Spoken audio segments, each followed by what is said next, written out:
Hi, everyone, and thank you for joining today's webinar, Portfolio Planning, Optimize Your Budget Across Campaigns. We will be getting started in just a few moments, but first I'd like to go over some housekeeping items. Today's webinar is being recorded, and a video of the recording will be emailed to you. If at any time you have questions, please type them into the chat box. Now I'd like to introduce Po Chen. Po is an Associate Vice President at Marketing Evolution, focusing on media optimization solutions and client platform configurations. He has 10 years of marketing analytics experience working with Fortune 500 clients in both consulting and advertising agency roles. Po is an experienced marketing mix modeler and a graduate of Columbia University. Po, I will hand it over to you. All right, thank you, Christy. And thank you to everyone for joining this webinar. So today I will take you through this presentation in 3 major sections. And I will show what those sections are as soon as my PowerPoint works. All right, so the first section, we will be defining what exactly portfolio planning is. What is the differentiation between portfolio planning software and Marketing Evolution's IBP or impact-based planning software. In the second section, we'll take a deeper dive into how exactly portfolio planning software works. We will look at a general setup of the software and analysis and look at the inputs and outputs of portfolio planning. And finally, we'll take a look at 2 case studies of Marketing Evolution clients that have used portfolio planning software in their analyses. And in this webinar, we'll have a few interactive polls, and at the end, we'll save some time for questions as well. All right, we'll go into the first section. So what exactly is portfolio planning? Now, before I talk about portfolio planning itself, I'm actually going to take a look back at Marketing Evolution's IBP. And IBP stands for impact-based planning software. Many of you may already be familiar with it. We actually have IBP configurations for almost all of our clients. And you may already have your own login and be setting up scenarios in IBP. So we use IBP with our clients to report on past campaigns and also to run scenarios to plan for future campaigns. And when we set up a scenario in IBP, each scenario itself is an individual campaign. Some typical characteristics of these campaigns are that they fall within a single media plan. They include multiple media assets. They're usually under 6 months. And most importantly, they have a common creative theme and or time frame and a defined goal or strategy to the campaign itself. And in IBP, the decision variables or levers, that's what we call them in Marketing Evolution speak, are media assets. And these media assets are things like magazine titles, websites, television networks, and or day parts. And by default, IBP has more than 800 of these media assets available for planning and reporting purposes. There are national media, there's local media, there's 20 DMAs where we have the local media assets in IBP. Now, in your own configuration, you may have fewer or more individual media assets. But what we really want to remember here is that the decision variable for IBP are these very, very granular media assets. All right, so I've been talking a little bit about defining what exactly a campaign is, and that's important because it is one of the major differentiators between IBP, impact-based planning, and portfolio planning. So most marketers will have more than one campaign a year, and portfolio planning software is really designed to report and plan across multiple campaigns. So in this made-up example of an annual marketing plan, there are 9 campaigns spread into 3 lines of business. And we really just want to show here that you can have many different kind of campaigns as part of your portfolio planning software. And each of these campaigns are actually the levers or decision variables for portfolio planning. So unlike IBP, where the decision variable or lever is the media asset, this is a roll-up of media assets or an aggregation of media assets into campaigns. And this is what portfolio planning software is going to make the decision on with budget allocation. So that's the first main differentiator between portfolio planning software and impact-based planning software. The second one is that portfolio planning goes beyond the incremental impact due to your marketing spend. It also accounts for all the other factors that impact your total business.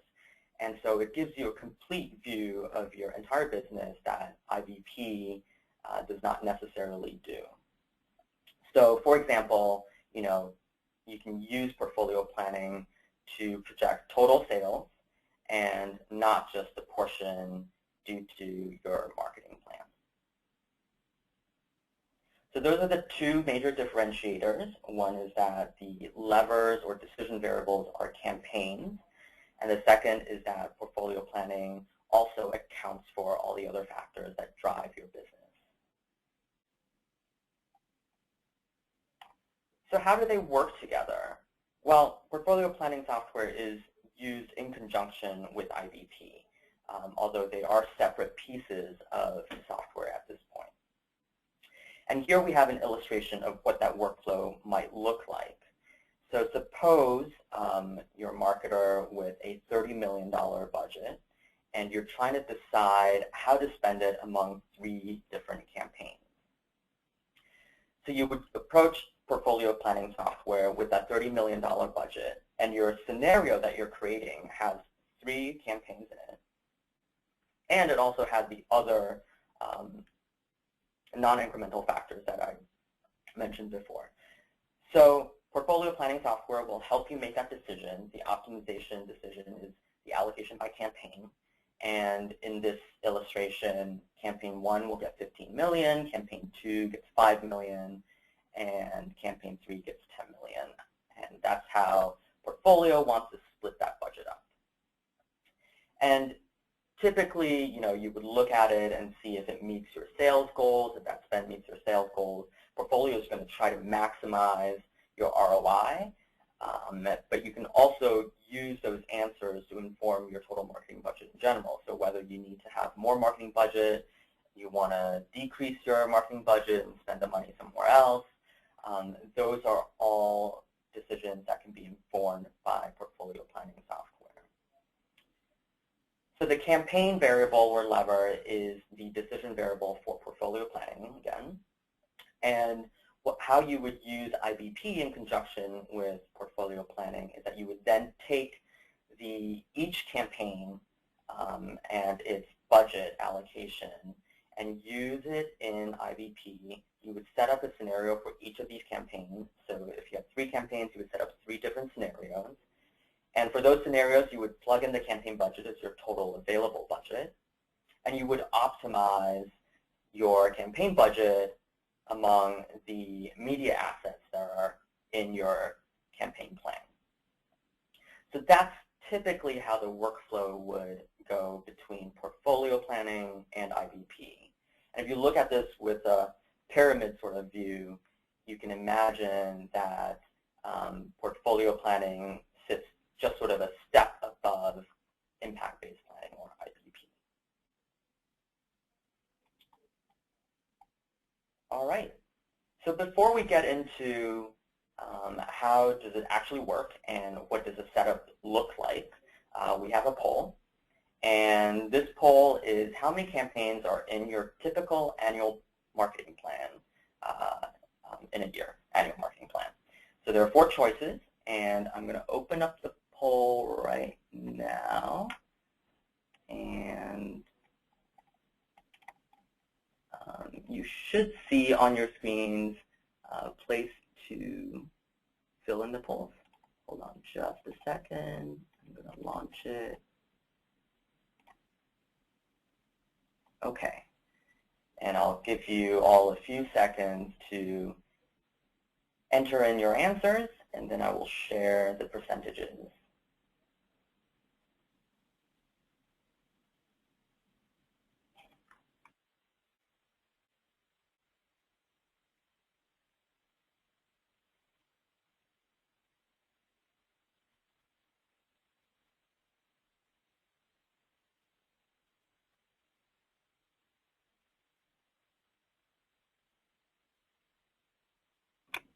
All right. So it looks like the poll numbers, the percentages have stopped moving, so I'm going to read out the percentages. 9% said 1 or 2 campaigns. 55% said 3 to 5 campaigns. 9% said 6 to 9, and 27% said 10 or more campaigns in a year. So for the vast majority of you, portfolio planning would be very, very useful to determine how to best allocate your marketing dollars among your campaigns. Now, I said vast majority because if it's 1 to 2 campaigns, it may not be necessary to try to decide since there's really just 2 choices. All right. So now we will move into looking at how exactly portfolio planning software works. Here on this slide, there is a general view of how portfolio planning software would be set up. Typically, the inputs are what we would describe as independent variables. These are variables or factors that impact your business. And as we saw previously, they can be incremental or non-incremental in terms of whether they are part of your marketing spend or they are, all other factors. And then we also have the outputs, which are dependent variables. Now, dependent variables are basically aligned to how you would measure success. And they should also be aligned to how you're going to set your goals. So if you set goals by how much sales you have for each product, and in this example there's 5 products, then you would create your dependent variables around these 5 products. You can have dependent variables by geographic region, by time period, let's say, or by customer type. It really is up to the marketer how the dependent variables are set up according to the business goals. And then now back to the independent variables, there's really 2 types that we'll be talking about in further detail in the next few slides. The first one is the campaign levers, and we've talked a lot about these campaign levers already, but they're really the decision variables. You're trying to allow the software to decide how to best allocate your budget into your campaign levers. You can have as many as you need, but they should also, like the dependent variables, be aligned to how you organize your business. And the second type of independent variable are situational factors, and that's what we call them here at Marketing Evolution. So these are factors that we need to project the total business, and there are 2 main types.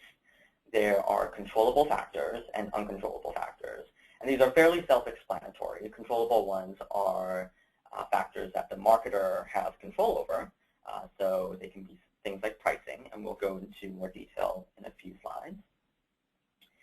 And then there are also uncontrollable factors, and uncontrollable factors are those that the marketer does not have control over. They can be competitive activity, or they can be things such as the economy, for example. So again, in a general setup, we have independent variables that are campaign levers and situational factors, and the outputs are the dependent variables, and they are designed to be set up to help you understand your business goals. All right. Now we'll dive a little deeper into campaign levers. And as we said before, campaign levers are typically an aggregate of media assets. This is a particular media plan, has a common goal, common theme, and this is what you want to make your optimization decision on. So, having said that, campaign levers should really align exactly to how you want that budgeting decision to be made. It can be by line of business, by brand, by product, season or time period, creative concept, or business strategy, et cetera, et cetera. There are many, many different types of ways that you can structure your campaigns. And so that's why there's not really a standard template for either the number or the type of campaign levers that you can have in portfolio planning software. Every one of the configurations are customized to the marketer's business. Having said that, campaign levers must be predetermined. So before we set up the software, before we set up the analysis that has to drive the software, we do need to define what these campaign levers are so that we make sure the entire system aligns to these campaigns.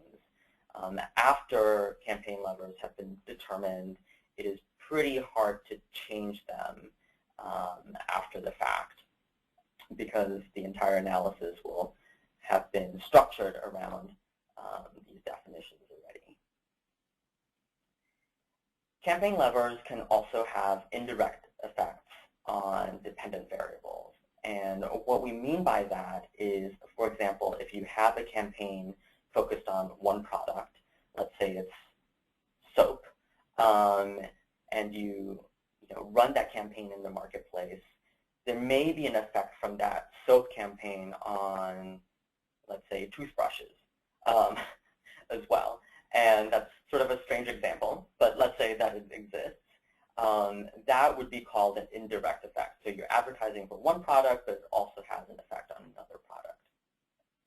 And these indirect effects are often called halos if they are positive impacts. And if it's negative, they can sometimes be referred to as cannibalization. So I wanted to point that out because portfolio planning is an entire system. All of your campaigns are in there. All of your dependent variables are in there. And so there are a lot of indirect effects that can happen, and portfolio planning accounts for those as well. It will automatically adjust against your goal when you're optimizing between different campaigns. And then timing is actually a big part of campaign planning in portfolio planning software as well. So each of the campaign levers are associated with a start date and also a length of campaign. And those are really important because it makes a difference if all the campaigns are, let's say you have 10 campaigns, they're all stacked on top of each other in the first quarter of the year, or whether they're spread out throughout the year. Those things matter in terms of projecting the dependent variable results. And portfolio planning software can help the marketer make decisions on how exactly to flight those campaigns. While it will not automatically say, this is the best way to flight it, it can give you the results that can allow you to make those informed decisions on how to flight campaigns or whether to execute them at all. So you can essentially use portfolio planning software to decide if you want to run a campaign or not run a campaign. It's going to be beneficial to your goals.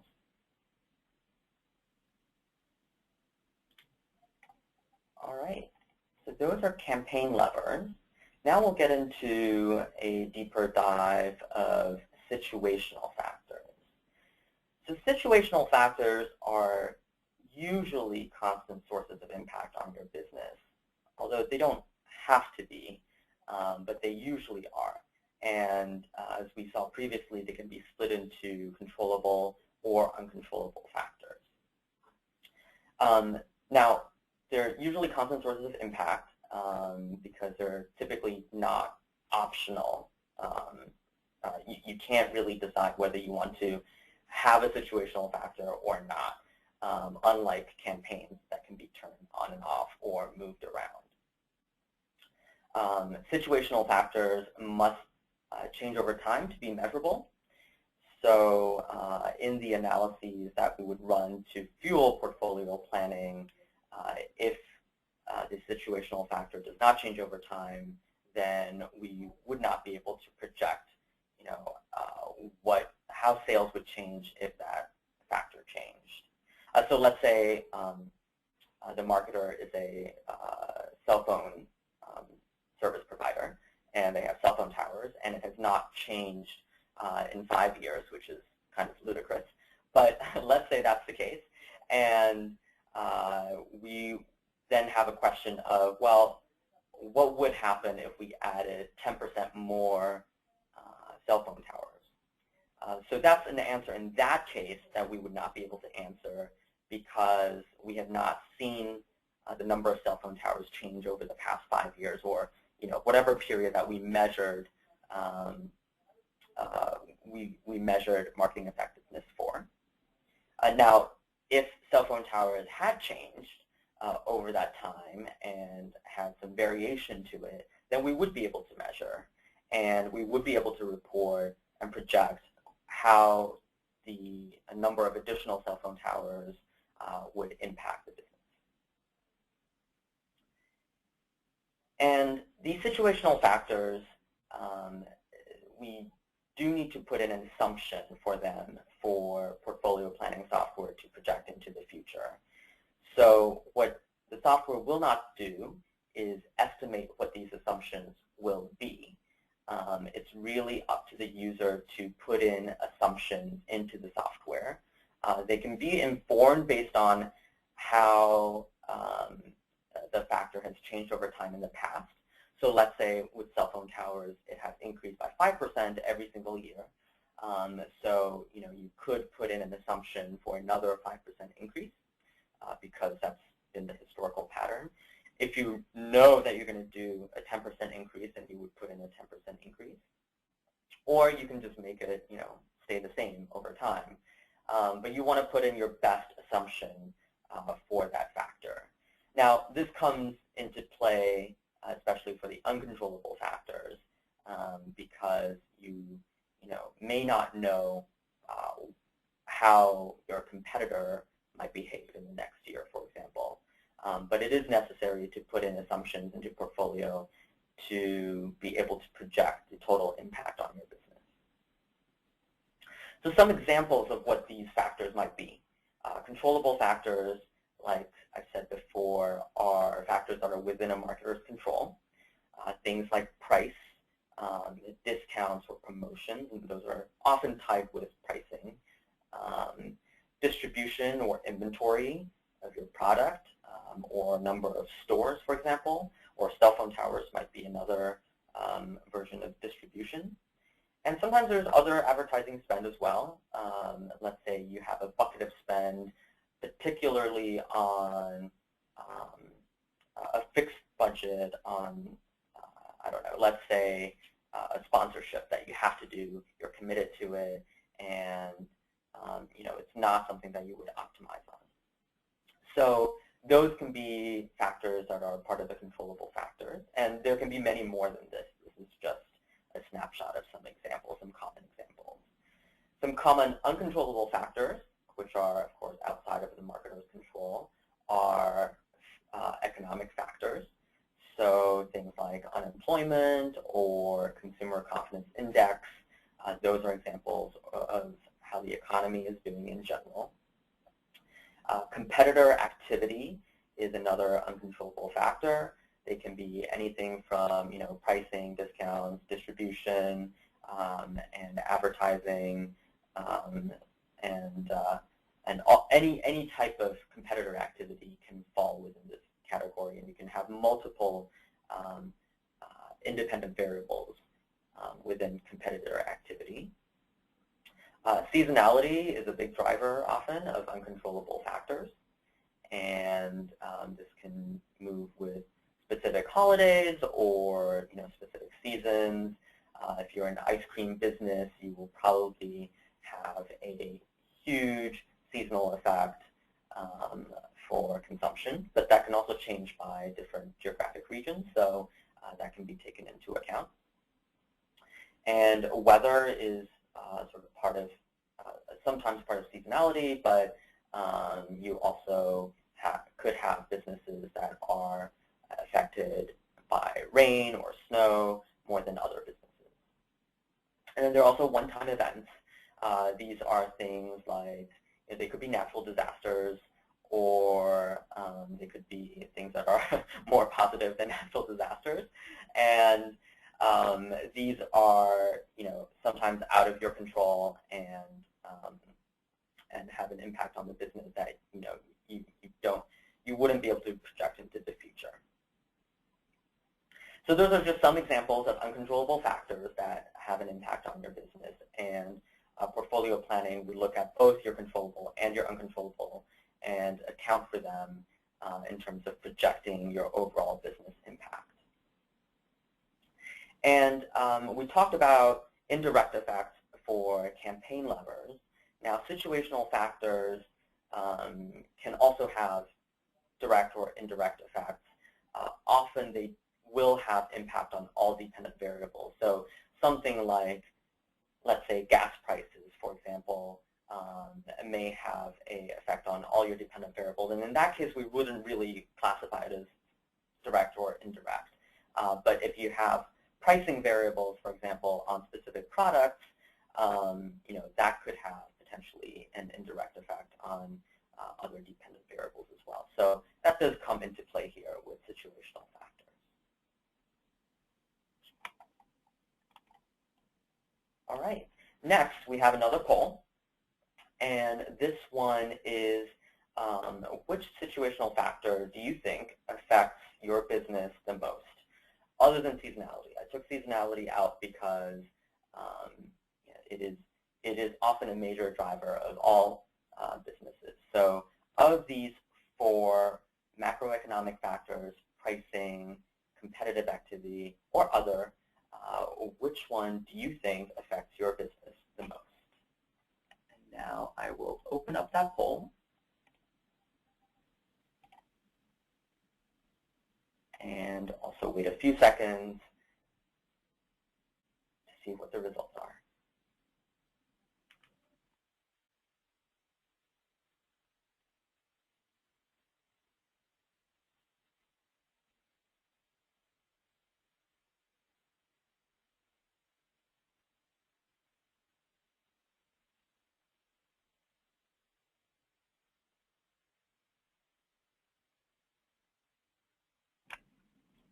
Okay, it looks like the poll has stopped moving.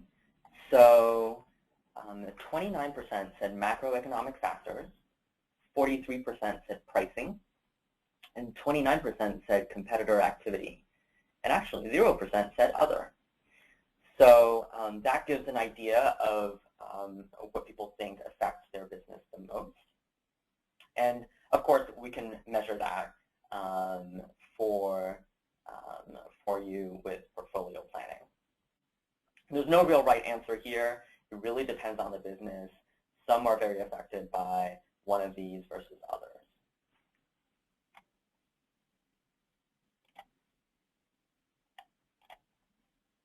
Okay. So now we'll talk a little bit about reporting and what the typical outputs from portfolio planning software are. So as we said before, we're looking at your total business, your total impact volume, coming from both incremental and non-incremental. Now, as a marketer, you're obviously very interested on the key decision, which is how are we dividing that budget allocation among the campaign levers. And so that's always a very, very important output that we would report on from portfolio planning. We'd also take a look at the volume impact on the dependent variables, on each of the dependent variables due to the campaign levers. And that will allow you to calculate your ROI, your contribution, etc. And we could also break it down by your direct effects versus indirect effects, so you can really see how each campaign affects all facets of your dependent variables. For these situational factors, we typically look at the change in impact due to the changes in situational factors. Because they're always there, and the situational factors can have both positive and negative impact on your business, just looking at the pure volume impact is sometimes misleading. So we often look at the change in impact on your dependent variables due to the change in situational factors, and that's how we typically report that. But of course, we also look at the total volume impact on your dependent variables of your entire business from both the incremental volume from your campaign levers as well as the non-incremental volume from your situational factors.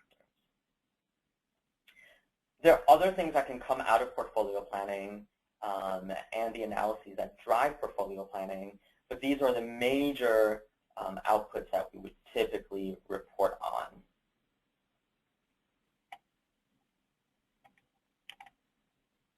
Okay. And now we've gone through the inputs and outputs in terms of the setup of portfolio planning and what the software design looks like. Now we'll take a little peek behind it and look at the analytics that drives portfolio planning software. So like IBP, portfolio planning software also uses the concept of SIRFs, and these are spend impact regression functions. Response functions. And for situational factors, we typically require time series models for them to be part of portfolio planning software.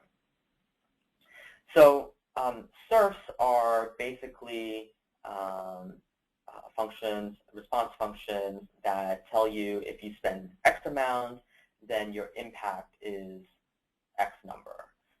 That's pretty straightforward for campaign levers. And those will come from individual level modeling, what we call individual level modeling. Those are regressions over your survey respondents. Those are often fed through IBP software that can generate a lot of these SIRFs. If you do time series media mix modeling, those can also inform the campaign levers and produce SIRFs for them. Situational factors typically, like I said, come from these time series media mix modeling models, and those are regressions of aggregate metrics over time. So that's why it's important that these situational factors have variation over time. And although there are illustrations here of what a typical SIRF would look like, a spend to impact ratio curve might look like, these are often just part of that curve because we are measuring a range of movement of these situational factors, and it's typically not from the 0 to some number. It's a range that we've measured in the model. And they can be spend or they can be metric levels. So if we're looking at gas prices, again, for example, we would be able to tell if gas prices went from $3.50 to $4.50, what that impact would be on your dependent variables. So campaign levers and situational factors, there are SIRFs, these response functions, and each of them will have a SIRF on each of your dependent variables. So if you have 5 campaign levers or 5 independent variables, I'll keep it simple, 5 dependent variables, then you'll have a total of 25 SIRFs functioning in the portfolio planning software.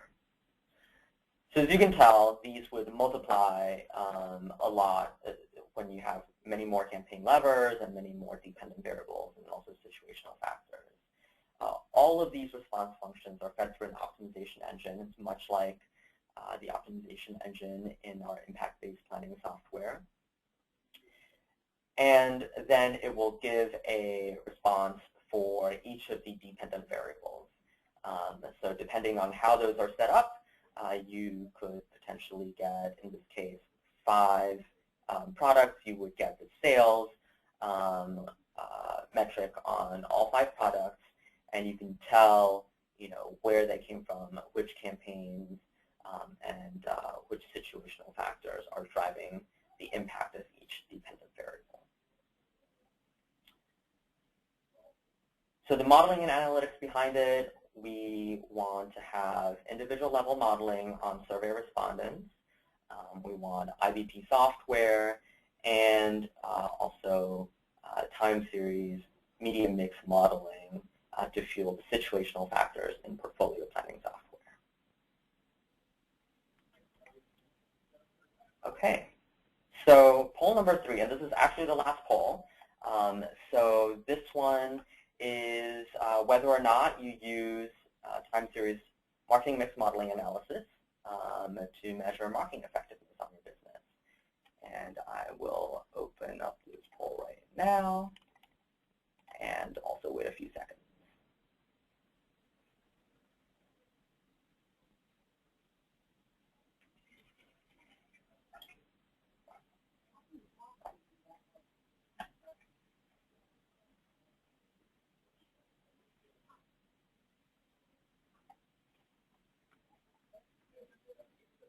All right, I'll close the poll. Looks like it stopped moving. So 38% said yes, you do use marketing mix modeling. 50% said no, you do not use mix modeling. And 13% said not sure. So marketing mix modeling is something that Marketing Evolution can definitely help you with so that we can do portfolio planning for you in the future. All right. So now we want to take a look at some actual client case studies. And what we'll be doing here is look at 2 Marketing Evolution clients, and we will go through the setup of their portfolio planning software. So what are their campaign levers, what are their situational factors, and what do their dependent variables look like? The first client example we have here is an automotive client. And I'll talk about the dependent variable first because I think this is easiest to describe. And the dependent variables are their car models or their nameplates. There was a total of 11 nameplates within their brand. And each year they had specific goals, sales goals for each of these nameplates. And we were using portfolio planning software to determine how to best spend their marketing budget so that they could meet these goals or meet as many of the goals as possible. And then how much do we need to spend in order to meet all of the goals and figure out also how to most efficiently spend that money across the different campaigns. So the campaigns are set up in sort of 2 major parts. There are national campaigns and then regional campaigns. In the national campaigns, there's a brand campaign, so there's just one general campaign for the entire brand. Then the national advertising also has campaigns by nameplate, and these are generally more branding type campaigns. So they're not really about a price or a special lease offer, for example, but they are about new features and how wonderful the car is. So there are 2 types of nameplate campaigns. There are launch campaigns and also continuous campaigns. So a launch campaign is if there's something new, if there's a redesign or just a refresh and mid-cycle refresh For the continuous campaigns, these are, you can think of them as reminder campaigns, like, hey, we have this car, it's great, we're still better than our competitors, etc. So that's the continuous campaign type. So there are 10 nameplate launch campaigns and 10 nameplate continuous campaigns set up in their portfolio planning software. Then moving on to the regional campaigns, these regional campaigns are more sales-focused around specific promotions, and there are 11 nameplate campaigns to choose from, and then there are also sales campaigns, and these are very much aligned to specific sort of sales seasons, like a holiday sales, because it's cars, it's not back to school, but there's a spring sales event, for example, and a summer sales event around 4th of July. So these are the regional sales campaigns that are, they cover multiple nameplates. So there's a lot of campaigns here that are available to choose from. Now, in a typical portfolio planning setup for an annual marketing plan, we probably would not have all of these campaigns in there. The marketer, in this case, knows, which models are being redesigned, which ones need a continuous campaign to be run, and which, ones need some sales boost to them in terms of the regional campaigns. And the sales campaigns, in this case, they just run all the time, but they did have a question of whether they can, drop one of them or they need to keep, all 5 of them. So those are the decision variables that, that the marketer was looking for. And we were able to set up our portfolio planning software to have all of those campaign levers in there. In terms of situational factors and the controllable factors, here we see some other advertising spend. So there's dealer advertising and ethnic advertising. These were separate budgets that are not to be optimized on. They're just fixed spends that happen each year. So they were put into the situational factors bucket. But of course, they are still controllable. They fall under the marketer's control. We also measure the impact of inventory and pricing and incentives. And in this case, pricing and incentives were 2 separate controllable factors that we looked at. In terms of uncontrollable factors, we looked at category growth, which is sort of similar to the economy, but here we were looking specifically at the automotive category. In terms of the economic factors, we had 2 different variables, unemployment and gas prices.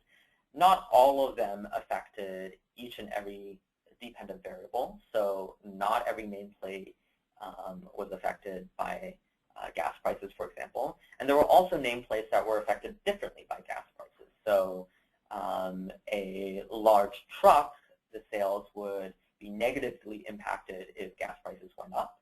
But a very, very fuel-efficient small car, the sales may go up due to an increase in gas prices as people switch from larger to smaller cars. Competitor activity, we had pricing, incentives, and advertising as part of the uncontrollable factors. And for each nameplate, we actually defined what the competitive set was. So each of the nameplates had different sort of competitor activity driving the impact. And then we also had consumer ratings. This was an uncontrollable factor that we measured and looked at what the impact is of a different consumer ratings on each nameplate. I believe in this case, because it was sort of continuous scale, we actually broke it down into specific categories of consumer ratings. So that's a setup of an automotive client in terms of the independent variables. So the inputs going into portfolio planning software, There were, let's see, over 30 campaign levers to choose from, and more than 10 situational factors. Those we required assumptions to be put in, and then we could see if those, if the inputs would help the marketer meet their sales goals for each of their nameplates.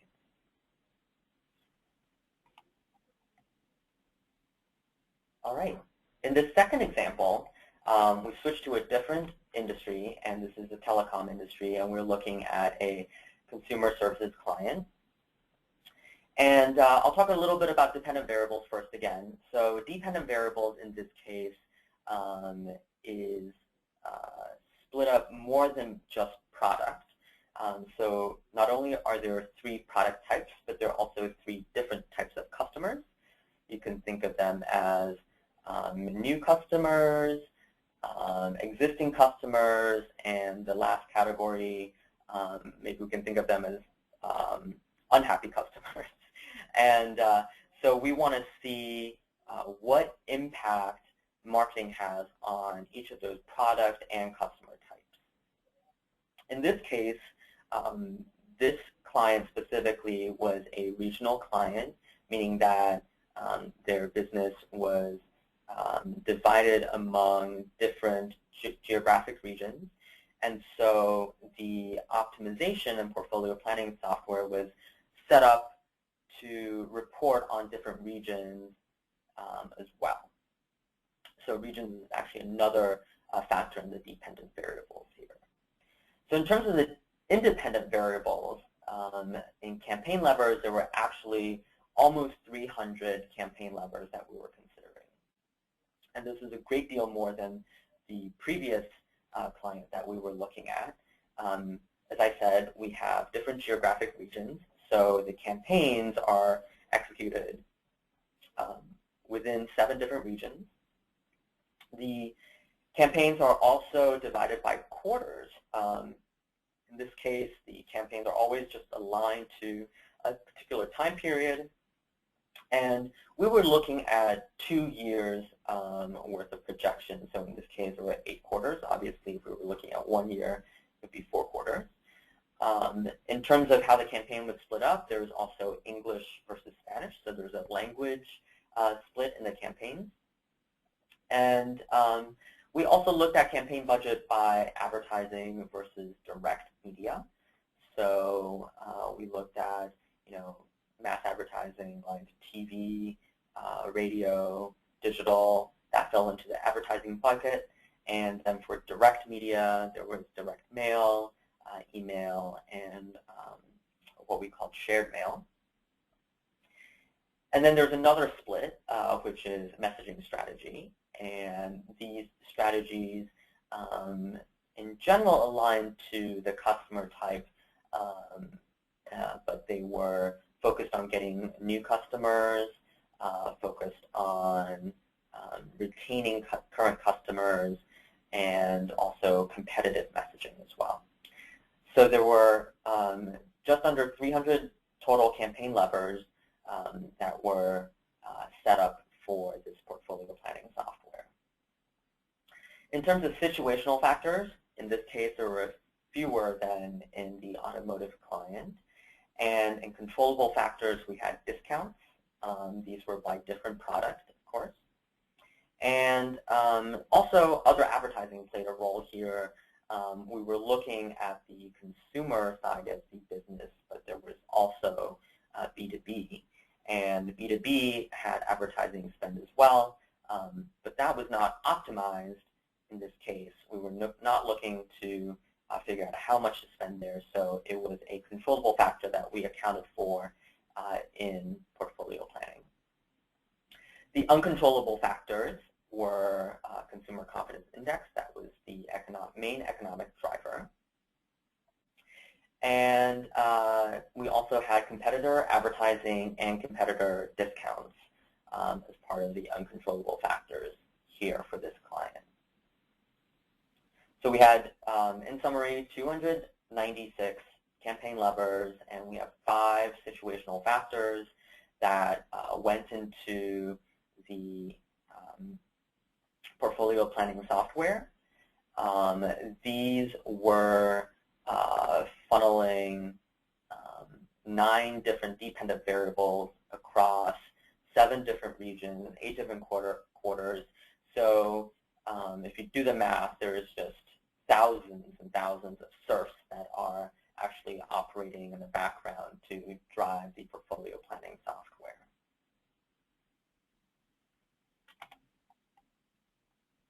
All right. So that concludes the portfolio planning software webinar.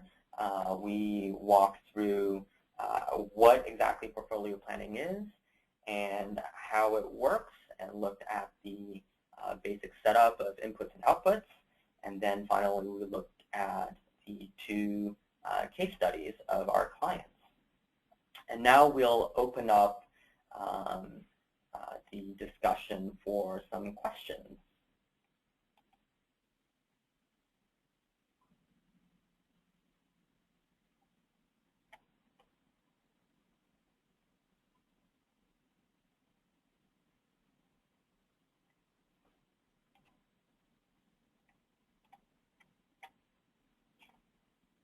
All right, so one question is, how do we use the software?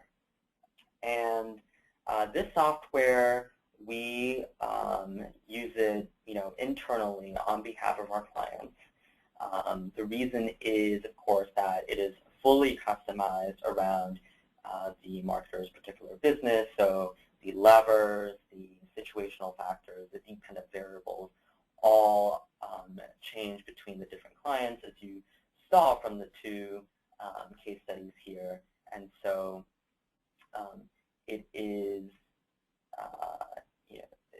it isn't something that we have an interface that you can plug in and play from. And we typically set these scenarios up, we run through them with our clients, and report the answers and work with them to find the best answer.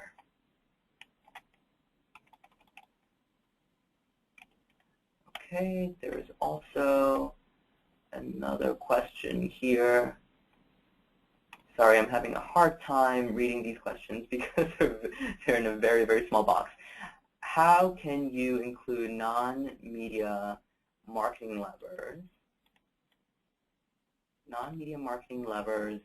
into campaign planning, such as price promotion, trade spend, or sales support? Is this done at portfolio or campaign level? Yep, so that's a great question, and those are factors that we would typically call situational factors, and those would definitely fall within portfolio planning software. Typically, again, we would get measurement of these factors, situational factors, through time series models, and those would give us the spend to impact response functions that are necessary to plug into portfolio planning software. And we would look at how they would do across time in conjunction with those campaign levers that you have set up in portfolio planning. It's a great question. And again, sorry I'm reading these very, very slowly because the view that I have for these questions is quite small.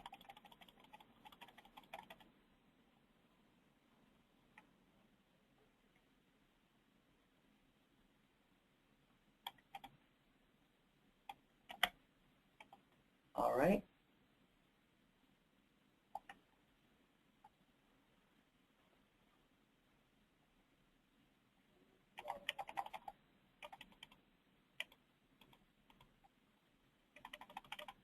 Okay, there's another question that just came in. How do you control for survey bias? And unfortunately, I have to say I'm not an expert in survey modeling methodology, but I do know that we absolutely control for survey bias by weighting the surveys and respondents to the population that we would expect. That is as far as I can articulate in terms of answering the question on how do we control for survey bias. And I would say, survey bias is something that would be part of the individual level modeling analysis that drives these SERFs as well. In time series analysis that we are using for things like situational factors, for example, those do not come from surveys, and they are based on your aggregate sales or other metric levels that actually happen in the marketplace.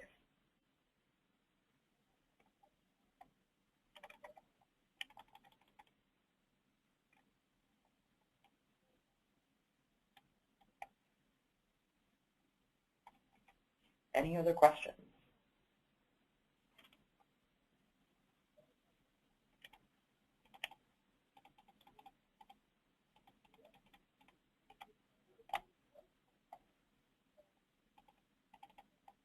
Okay, there's a question.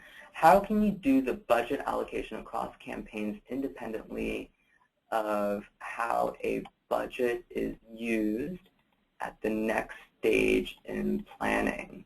Yes, that is a very good question. So we can look at it two different ways. We can look at budget planning for these campaigns or allocation across campaigns, assuming that the campaigns are generally going to perform the same as they have historically done. And so that's one way we can look at it. We can tweak it based on how we think it might differ a little bit from history and have that option available. Another option is to look at, well, what do we do if we optimize these campaigns?